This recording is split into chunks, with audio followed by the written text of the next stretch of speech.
quand vous regardez précisément ce qui se passe aujourd'hui en bourse, sur les marchés financiers, vous voyez des milliards qui affluent. Donc cet argent, il existe. Et bien moi, je dis que cet argent-là, il est dilapidé, que c'est un gâchis qu'il aille sur ces marchés financiers. Et cet argent-là, il faut l'utiliser effectivement pour assurer un emploi à tous, un emploi utile qui fera qui enrichira y compris toute la société. Moi, je ne suis pas défenseur des pauvres, moi je ne suis pas avocate, c'est pas ça ma formation.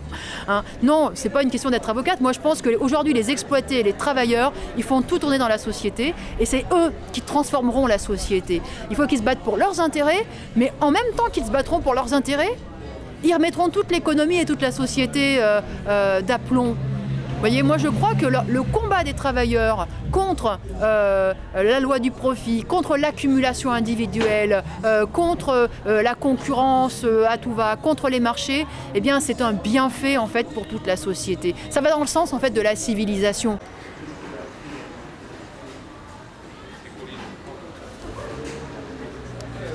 Je trouve que c'est minable, hein, que c'est vraiment c'est une honte. Aujourd'hui, de pointer du doigt les travailleurs parce qu'ils prendraient trop d'arrêts maladie.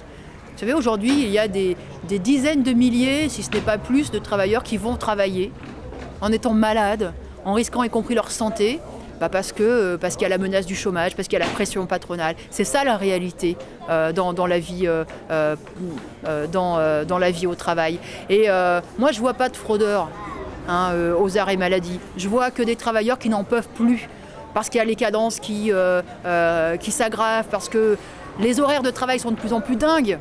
Vous savez qu'il y a des gens qui se lèvent à 3 h du matin pour prendre l'équipe du matin dans beaucoup d'usines, qui travaillent 24 heures sur 24. Bon, comment on peut tenir dans ces conditions-là? Ça montre quoi? Que ce gouvernement, c'est vraiment un gouvernement anti-ouvrier, un gouvernement qui gouverne au profit des plus riches.